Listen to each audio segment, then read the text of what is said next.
may be familiar to some of you, and it may be new information for others. So we're going to try our best to cover the concept of rapid resolution and the implementation of it. Let's have a brief conversation before we get going too far about the causes of homelessness. We may deal with this with our day-to-day job, but when's the last time we stopped to consider what are the causes of homelessness? If we break it down to an A plus B scenario, what would each part be? Now, I think we've worked with this enough we could fill in lots of things. It could be a lack of income. It could be a loss of a job. It could be a breakdown of a relationship, a marriage, or some sort of relationship. It could be a medical expense or a medical illness. And all those things could essentially fit into the A slot. But what about the B slot? That is often common. No matter what the A slot would say, the B slot would oftentimes be poverty.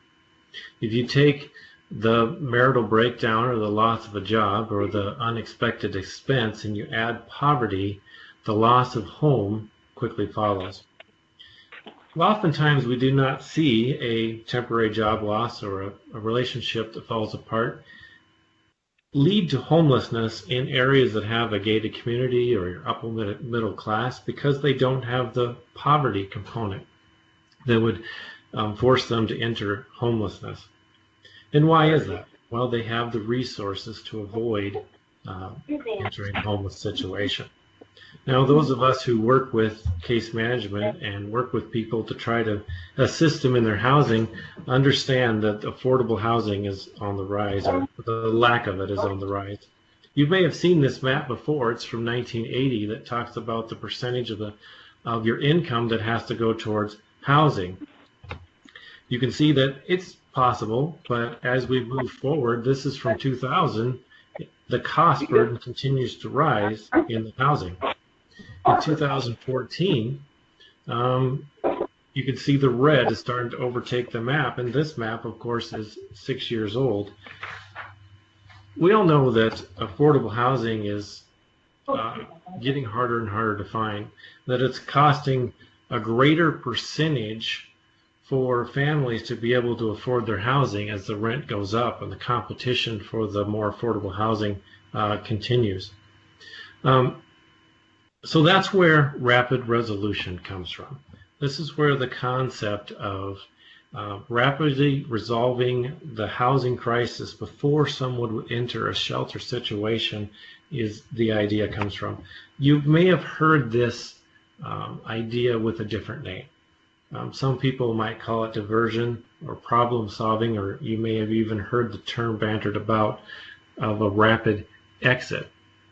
Rapid resolution is the term that the VA, and that's where the branch that I come out of, with Supportive Services for Veterans Families, settled on. They decided to call it a rapid resolution. I think they have a limited use of the alphabet because we used to talk about rapid rehousing all the time, and now we've got rapid resolution just to make it a little more complicated for all of us. Let's define our terms. Rapid resolution is an intervention designed to prevent immediate entry into homelessness or immediately resolve a household's homelessness once they enter, or oftentimes before they enter shelter. It includes this concept of diversion and rapid exit. And what we're trying to do is to avoid homelessness or make the stay in a shelter or in a homeless situation as brief as possible. This idea and this concept and the conversation we're going to be talking about can be used with anyone who is coming to you for assistance. Now, where would this conversation happen?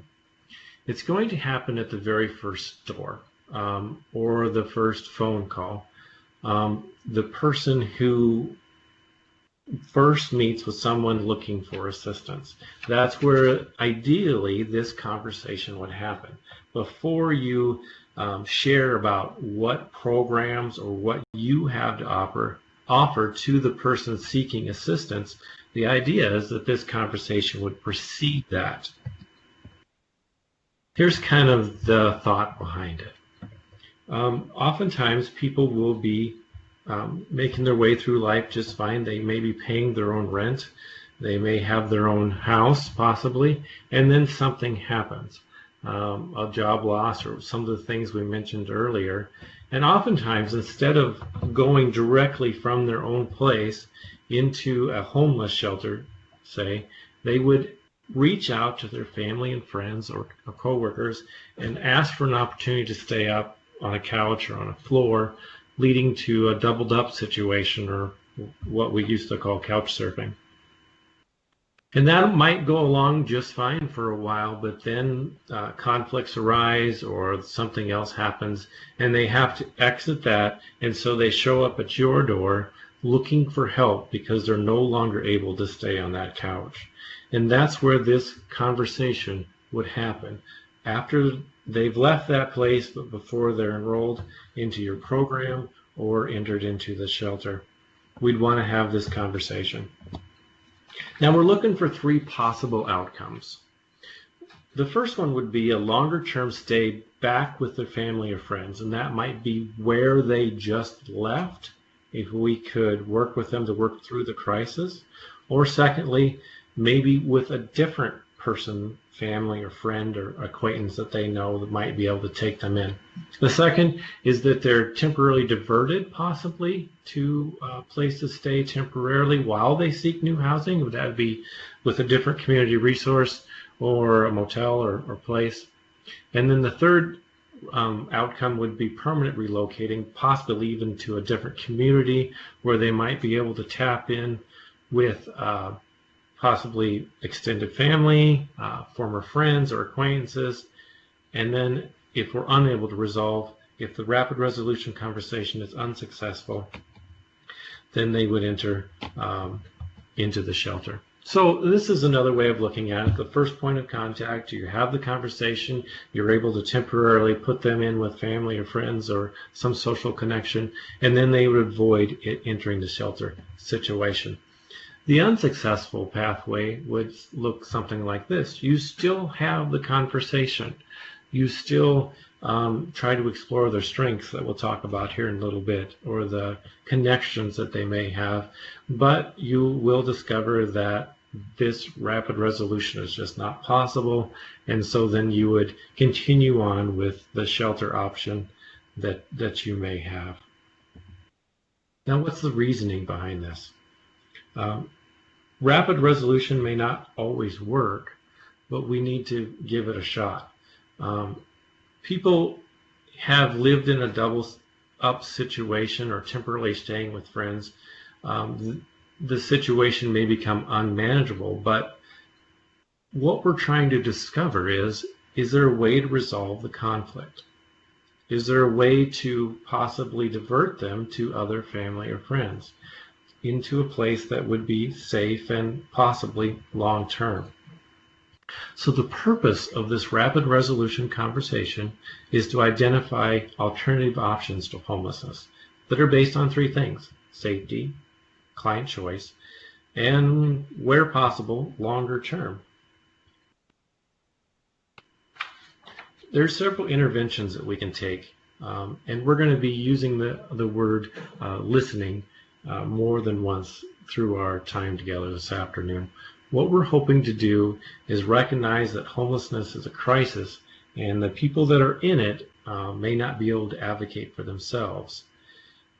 We're going to try to break through the crisis mode by listening and validating their experience, and try to figure out what they want and what strengths they bring with them to our time together. Oh, stress. I think we're all familiar with it in one way or another. But when's the last time we considered the impact of stress is happening on the people that are sitting across the table from us? Stress has a major impact on people's ability to solve problems, to follow through with plans, and to override impulsive behaviors.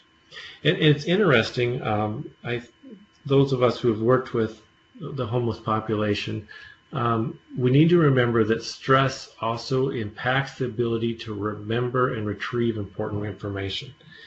Makes it impossible, or makes it more challenging for them to maybe do the things that we have asked them to do that we would think would be quite simple. But when you're under stress, that ability is challenged. So stress and conflict oftentimes go together.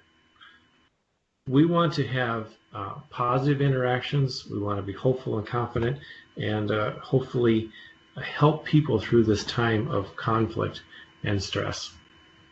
Homelessness is a crisis. People involved in crisis have all kinds of challenges. So what are our tools? I think the first one that we need to remember is that we need to listen and to validate their experience. Oftentimes, we come to the meeting with this person seeking services. We come to the meeting with the assumption that we know what would be best for them. We assume that our program would be the best solution for their needs instead of maybe getting to know what they're really looking for. We're going to be basing this on a strength-based approach to help them identify their strengths that maybe they possibly have forgotten or don't realize are a strength.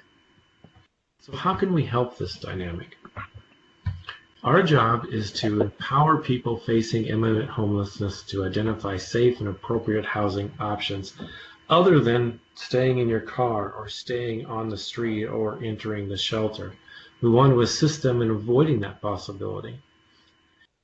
This isn't a barrier to entering the shelter, but we want to bring them into the conversation and see what they have to offer.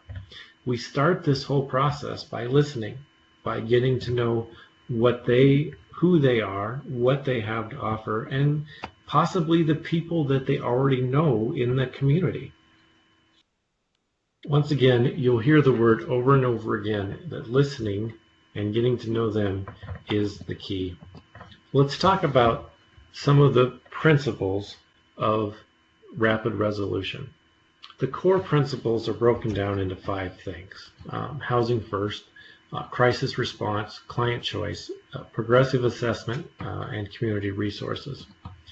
Housing first is the background that SSVF is founded on, meaning that if you focus on a housing first and not the other long-term therapeutic effects or the other issues, that if they have a safe place to stay tonight, then we can worry about those other things later. But if we don't have a safe place to stay tonight, we're unable to work on some of the other things.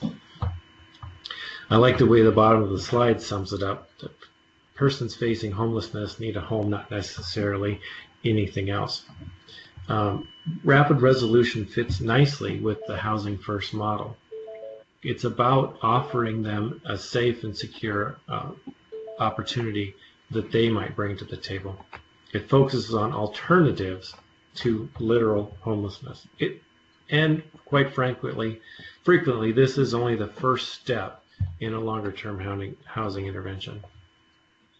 Consider with me some of these scenarios. The person is paying more than 50% of his income to rent. Do you refer to employment services before discussing housing options? Now, if you can just put yourself in the shoes of the person looking for help, do you think you'd really want to talk about employment services if you didn't know where you're going to stay tonight? Or the second scenario, the person shows up and you can smell alcohol. What do you do next? You see, if we don't get to know the person sitting across the table from us, we don't know what they're looking for. And it may be more simple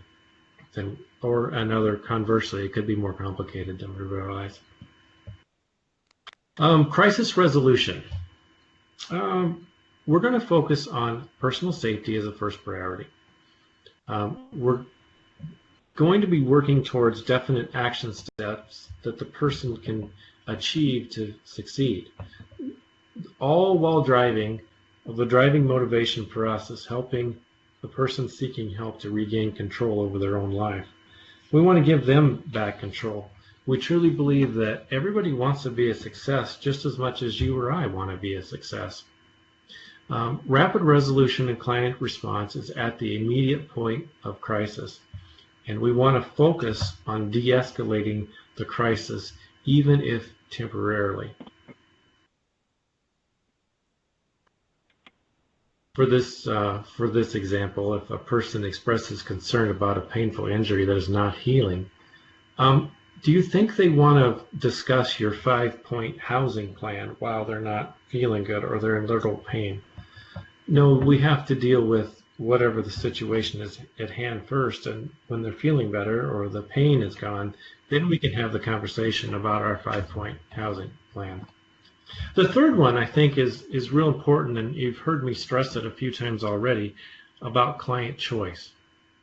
Client choice recognizes that people have the right to decide whom they will live with and what services they want or need to achieve their goals.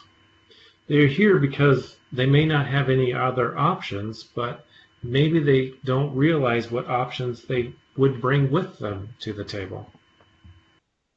Rapid resolution and client choice go hand in hand.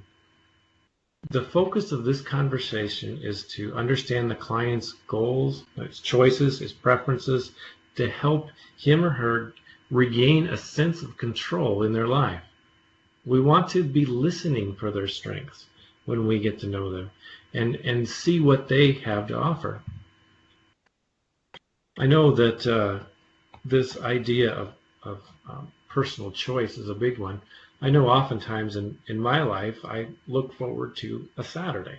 We only get so many a year, and a lot of times I'll start mentally preparing the things that I want to do on Saturday a few days ahead of time. And there's nothing more discouraging than waking up Saturday morning and realizing that my wife has a different plan than I do for my Saturday.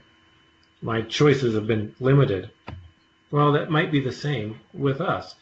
Somebody comes into our organization looking for assistance, and we immediately break out the paperwork and have them start filling it out to give them the one choice of where they're going to stay tonight, instead of getting to know what they may want. Now, we have different scenarios that we have dealt with when people come to our door, but let's consider these. A person wants to live with a new partner, even though they don't know each other very well. Do you discourage that option? Now, our experience may tell us that's a bad idea. You know, there's all kinds of red flags in that situation, but really, is that our choice, or is that theirs?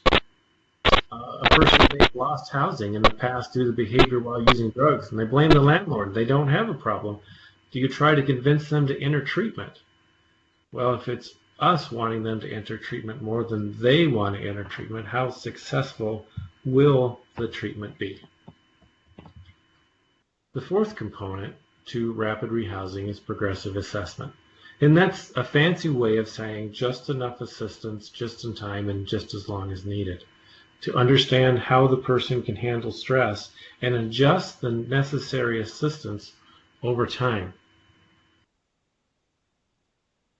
People have different needs in different situations, and oftentimes cookie cutter services may not fit this person. They may have too much assistance or possibly too little assistance of what the person really needs, and they may just give up because it wasn't their plan to begin with. We're really working towards providing enough assistance to get them to really buy in and own their own housing stability plan. And the fifth component is something I think we do very well, and that's the coordination with community resources. I spend a lot of my time working in rural areas, and oftentimes the community resources are very limited, but being aware of those community resources will help anybody that comes to our door. Let's talk about listening and engagement. What might listening look like, and what exactly is active listening? And when's the last time we checked ourselves to understand, are we really listening to what they have to say, or are we just listening to fill in the blanks of our paperwork? Active listening includes the whole body, the body language, the ability to paraphrase back to what they said back to them, to express empathy, and to hear their experience. Now, if this was a live presentation I was giving and I was standing in front of you, I'd be able to look out across all the audience and read your body language to know if you're paying attention or not. That's how powerful body language is. And the same goes with us. The person that's sitting across the table looking for help is reading our body language to see if we're really interested in what they have to say or not. Listening is a skill that can be learned.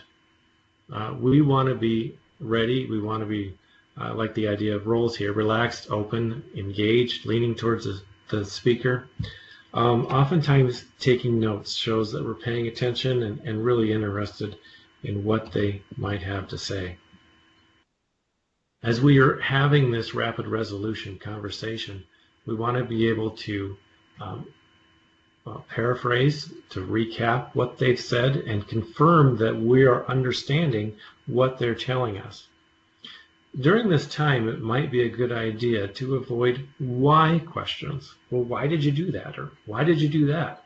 Why did you make that decision? If we ask questions in that way, it'll put people on the defensive, and they will have to defend why they made this decision.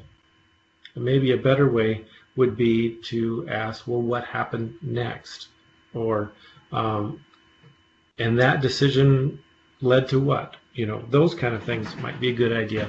I know that in my experience, a lot of times after I have recapped or paraphrased what they just told me about their story, maybe why they're here, I'll ask the question, well, did I miss anything? Or tell me what I missed.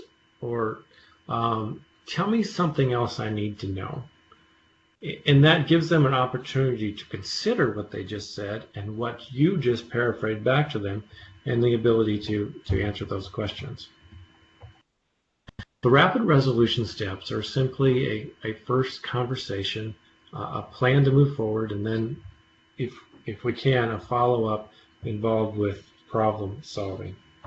Now, you'll notice that so far we haven't really broke out the intake paperwork and told them what we have to offer to solve their problems. What we're more interested in is what they have to offer to solve the problems. The first conversation we're going to have might include introductions, to engage in this listening and to have the strength exploration. We might want to consider with our teammates at our place where and how we're going to have this conversation. Is there a place in our building or at our organization where we could sit down without distractions long enough to have this conversation?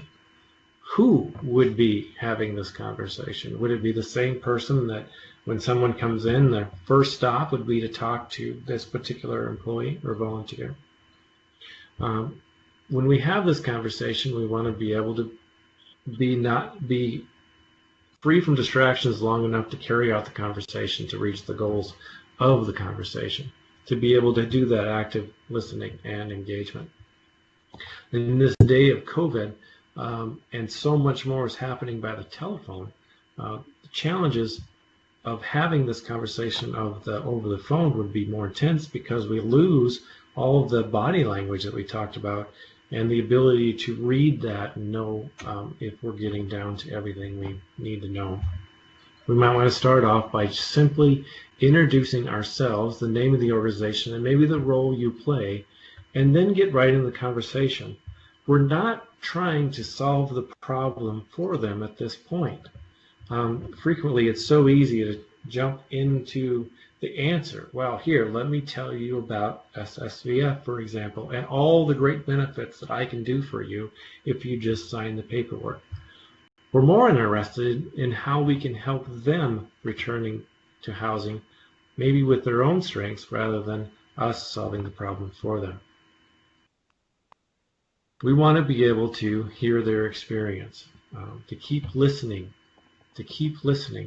and to separate that from us solving the problem for them. We need to get to know the person sitting across the table from us and what they have to offer. And that gets into this idea of strength exploration, to help the individual explore their own strengths. This has two purposes: to help them identify when they've been a help or support to others. When they are coming to us looking for help, they're pretty down and at the end of the rope. But if we can help them remember a time when they were the strong one and able to support others in their life, it'll give them the courage to remember that, yeah, they've done it. They've been there. They've succeeded. And it also helps us to identify networks and supports the person may be able to help them with their housing. I'd like to consider this scenario together. Now, this is really good. For those of you planning along at home, we're going to read this scenario, and I'd like you to, if you can, make a little list of all the strengths that you can pull out of these 4 bullet points about this particular person. That's what we're looking for as we're having the conversation. What strengths does she bring to the table today? Your client and 2 children rented a house 2 years ago until she used the rent money for her child's medical expenses. The client moved out before eviction and stayed with mom for almost a year, but the relationship is broken down and mom has given the client 3 days to move out. The client has a high school diploma and works part-time at a fast food restaurant. The other parent contributes a small amount of child support and sometimes helps with child care. Now, hopefully you're making a list of the strengths that this person brings to the table. She has some real positive attributes that she may not even realize she has when she's having a conversation with you looking for help. She might be more focused on the problem rather than the solutions that she's already presented with you. Let's break those down. This person has paid rent in the past. She has successfully been able to do that. She has a job. The income may be limited, but she does have an income. She has a past relationship with a landlord. She has an ex-partner who is involved and does help out. She was part of a neighborhood, and therefore you might want to ask if she was involved in a church that could also assist her. She knows and understands how a lease works and her responsibility in that. And she has a mom who has stepped up and helped her in the past. Now, if we hadn't had this conversation with her to get to know these things about her, and we simply opened up our paperwork and began filling it out, we wouldn't know that she has these strengths to offer in her own housing stability plan. Let's talk a little bit about conflict. Now, as we talked about at the very beginning, oftentimes people will come to a shelter looking for help after they've exited a couch surfing situation. And oftentimes when there's couch surfing or doubled up situation, there's conflict. What is conflict? Conflict is a struggle for power or property. We're familiar with it. We've all had it before. It's a disagreement between people and groups. It's a crisis in human interaction. What is conflict resolution? What we're trying to do is to seek to achieve a meaningful, lasting solutions and minimize harm, expense, litigation, escalating tensions, and avoidance. I think the last two are probably what we're going to focus on today.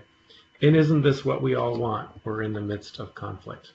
There's several approaches we could take, including mediation, facilitation, conciliation, or conflict coaching. But what about you? What has been your experience with conflict? Now, just stop for a minute. I know this whole talk has been incredibly riveting, but think for a second about a recent conflict that you've just came through. How did that conflict experience you? What experience did you have? Did it affect you physically? Were you not feeling well because of the conflict? Were you emotionally upset?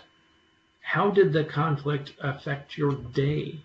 Did you think about it while you were at work? Did it affect your job productivity for that day because you were in conflict with maybe your spouse or a loved one? And then ultimately, how did the conflict affect your opinion of the other person? Has it been lasting and does it continue? You see, we all want to experience a resolution of conflict. So how do we do that? Our role as we try to help the people coming into our office for assistance, maybe the first thing that we can do to help get the person sitting across from us back in with the place they just came is a little de-escalation of the conflict. In conflict resolution, de-escalation can be used to remove tension between the two parties in the conflictual relationship. This is where you and I might come in. Oftentimes, when they enter our office, there's one emotion that is quite obvious, and that is anger. But I think if we dig a little deeper, we understand that anger is the only one being shown on the top. There might be other emotions that is going on in the person's life. And when we're in conflict, we may be feeling several of these emotions all at the same time. So how can we help de-escalate this? First off, we need to give the people ability to talk. We need to let them talk until they're understood, which there's that magic word again. We need to listen. We need to not assume and maybe ask specific questions to make sure that we understand what is going on. Now, problem solving is not at the very beginning of the conversation, but that's what we're moving towards. As after we have listened, we may be able to come up with strategies to help them clarify what is going on so that if the scenario was right, we can help them work through the conflict. I want to pause for a second here and to consider that there's two people sitting across the table from each other. We have the potential client who's come in looking for a solution to his homelessness. And then there's you or me, the case manager. Now, oftentimes when people are in crisis, like we've talked about, there is a lot going on. There's a lot of emotion. There's a lot of so much that they just want to talk about and what can you do to solve the problem. But we also need to consider that there's two people involved. You and I are there, and we may have issues in our own lives that hinder us to be able to listen to what's going on in theirs. So I'd like to read a little scenario with you, and it's the exact same scenario but told from two different perspectives. The first scenario is the case manager and the case manager side. So let's put ourselves in this case manager's shoes just for a moment. It's Friday afternoon at 3 p.m. You've had a long week and you're beyond ready for this work week to be over. You've had a pounding headache since 12:30. On your lunch break, you discovered that your dog decided to make a chew toy out of the new couch. And on top of that, you just received an email from your son's English teacher, and it says you need to come in for a visit. Unfortunately, you're not too surprised because you know how much your son dislikes English. I mean, really, does it matter where all the commas go anyway? But that's beside the point. You just received a call from someone who said they have nowhere to go tonight and is completely homeless. Yes, he has some of the paperwork that you require, and yes, there's nothing scheduled for the next 2 hours. He wants to know, can we meet right now? Now consider this case manager. It might be you in this case. What is going on, and what do you need to do to prepare yourself for this meeting? What might your attitude be when he walks in the door, when you've got all this other thing going on? Is there some steps that you need to take to prepare yourself to have a rapid resolution conversation? Maybe you and I, as the case manager, need to go outside. Maybe we need to get some fresh air. Maybe we need to hit the vending machine for a cup of coffee, get a little caffeine. Maybe we need to take a proactive step and send a reply email to the English teacher so that we can set up a time to meet with the teacher and know that that is taken care of and I don't have to worry about that right now. You see, there's two people involved in this conversation.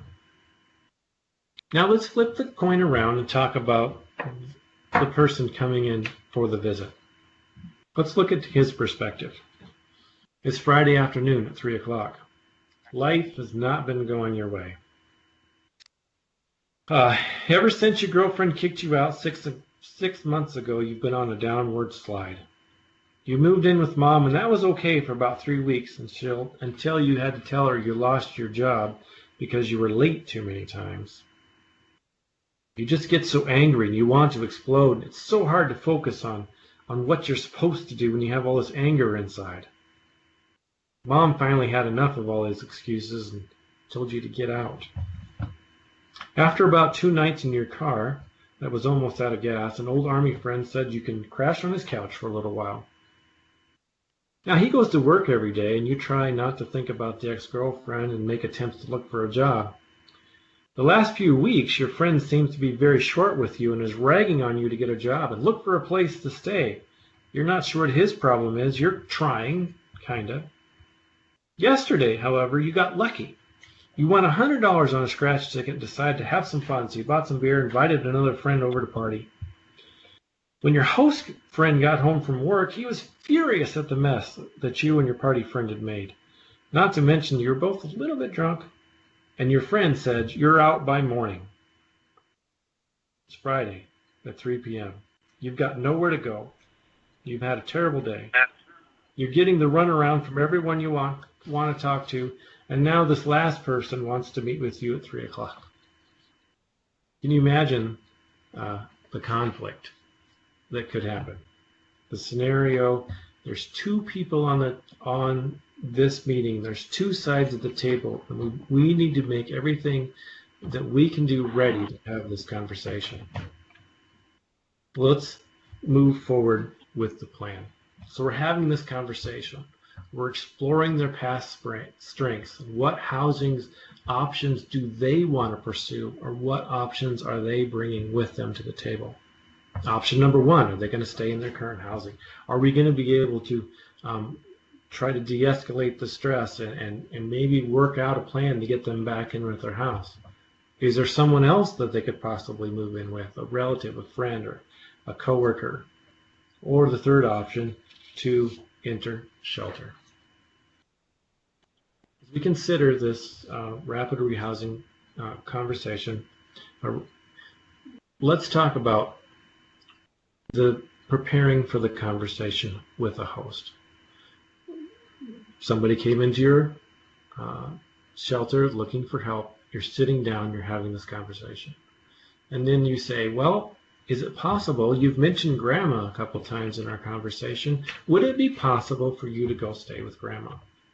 Now, that's a difficult question to ask, and the person may be real nervous about asking to move in, because that comes with a lot of tension.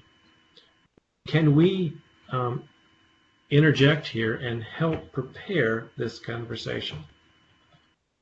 Has anyone ever asked to live with you for just a little while to get back on your feet? What is your first reaction?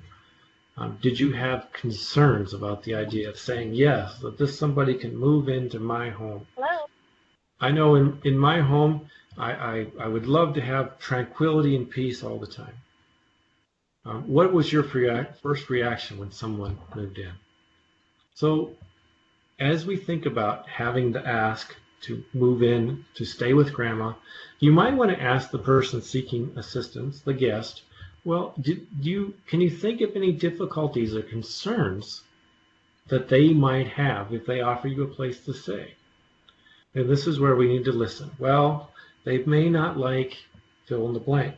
They may not like, well, I'm kind of a messy person. Or they may not like that I have a German Shepherd staying with me in the car. Or they may not like my friends that I hang around with. This is where we have the opportunity to identify these potential concerns and work out a plan ahead of time. So that when we talk to the host and they say, look, your drinking has been a concern for me in the past, we could say, well, I've talked to the guest here and we have a plan for that they will not bring any alcohol into your house, that if they feel they need a drink, they're going to go to a friend's house or whatever. Or the concern about money and food and the expense related to having someone move in. Well, you've already talked about that, and they have $100 a month that they can donate right into the food budget to help out. You see, a longer-term stay is always the hope, but it's not necessarily a requirement. We need to work through some of these problems. What does the host need? What can we do to smooth things out? Is there something the guest can contribute to help the house run smoothly? We're going to work on this as we work towards a solution. As we do that, we need to remember that tensions are typical. They're going to happen. If you've ever hosted someone in your home for an extended period of time, tensions did arise and they will arise, and you can't anticipate them all. Even if we have maybe family come stay with a few days, after a few days it's like, okay, they can go home now. I'm okay with that. We need to take some considerations towards reality. What would this really look like? How temporary are we talking? Are we talking about a long-term stay, a short-term stay? What is the timeline? This conversation that we're having now involves both the person coming in looking for assistance and the potential host of where they may be staying. We're hoping to anticipate some of these problems and head them off at the pass. And they might need to bring you in later if tensions arise. Are you willing, as someone who helps set this up, to interject yourself into this later to help solve some of these problems? One idea would be a host-guest agreement. Now, what we're doing here is we're writing down any ideas that might be problematic, that requires compromises for one or both of the parties. Maybe it states that both parties are willing to do X, maybe stay on a couch for 6 weeks, or if they have a guest room, maybe it would be longer. But we're trying to anticipate the problems and maybe put some of these things down in writing so that in 4 weeks, the host may say, look, when you moved in here, you agreed to pay $100 a week towards the grocery bill, and you've only paid, $50, and you're not keeping up your end of the agreement. It gives something for tools, for ability to work out the problems rather than just saying, well, you remember when you moved here, you made this promise. But if we each have different memories of the agreement, well, then that leads to conflict. What about a landlord? Oftentimes, if we're encouraging someone to move into a host family, how do we deal with the landlord?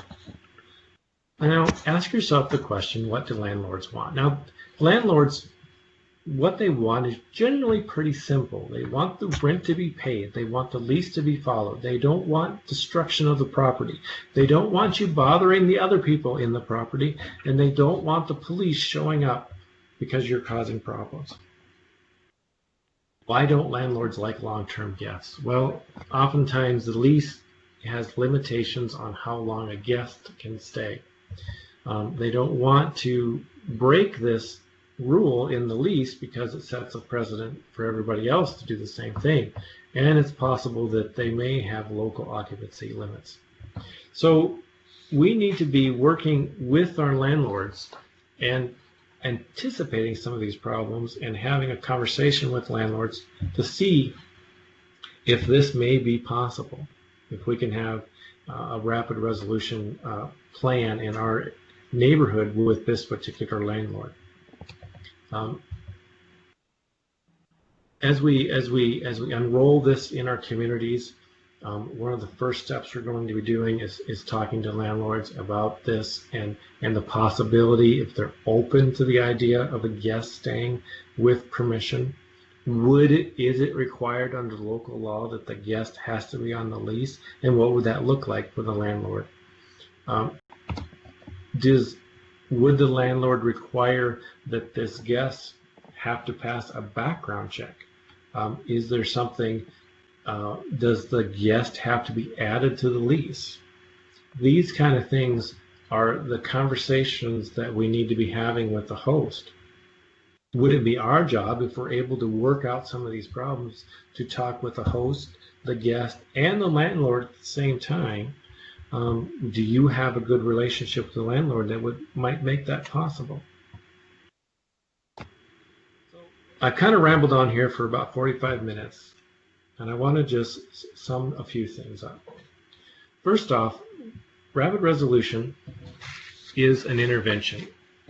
You're trying to have an intervention between someone exiting housing and entering shelter.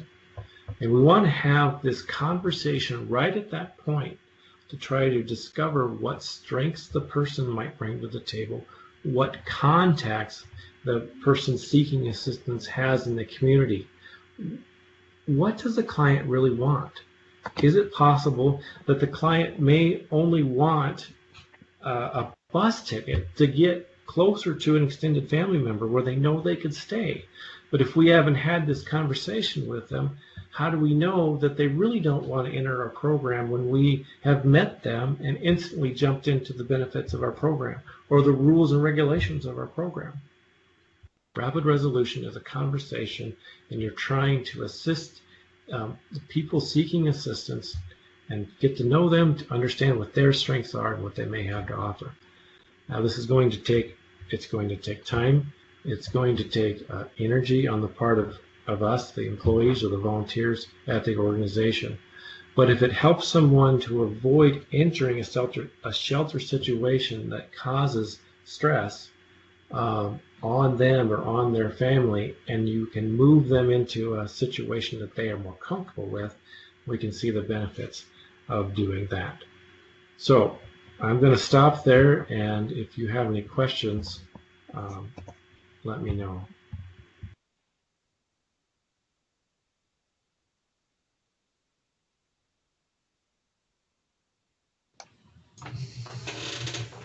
Thanks, Jack. That was a really good presentation. Do folks have questions for Jack from all the information he provided? That was a great job, Jack. Thanks for that. Does anybody have any?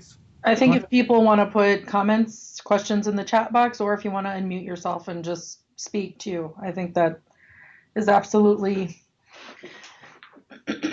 pertinent to do.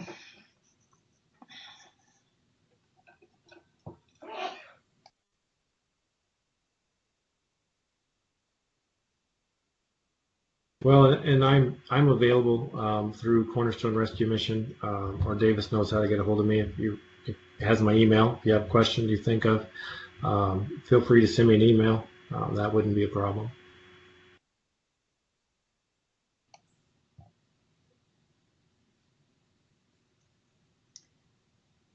Jack, this is Denise. Do you have kind of any idea, and I'm putting you a little bit on the spot here, but how many times like a rapid resolution works out? I mean, so working that process and working through all those steps to avoid people having to move into shelter or having to stay in their car or something along those lines?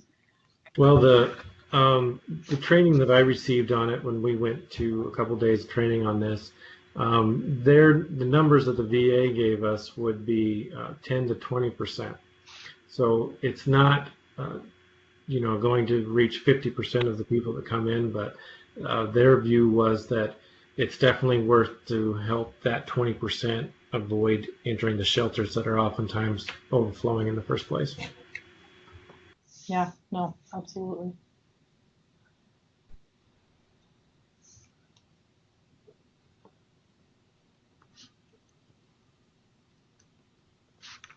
Okay.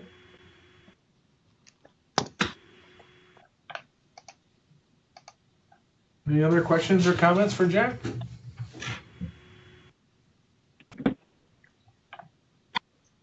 A lot of positive comments in the chat. I don't know if you can see those, Jack, a lot of them. Very good. Thank you. Yeah, we'll plan to, it's okay, Jack, to upload your slides to our website. Is that okay? Yeah, that's fine. Okay, so we'll plan to do that.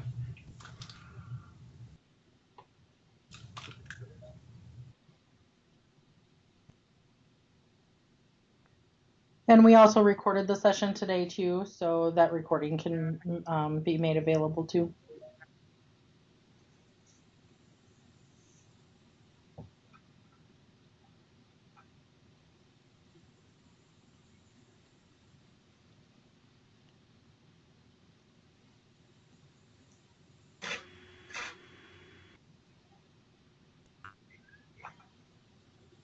I guess your presentation was so good you answered questions. Yeah. Well, very good. Mission accomplished. Well, thank you for the opportunity to share, and if I can be helpful in the future, just let me know. Thank you very much. We sure appreciate it. Okay, everybody. Remember, we have our section 6 coming up. Here at, what time is it? 2:30? 2:30. 2:30 Central, right? Yep. Okay.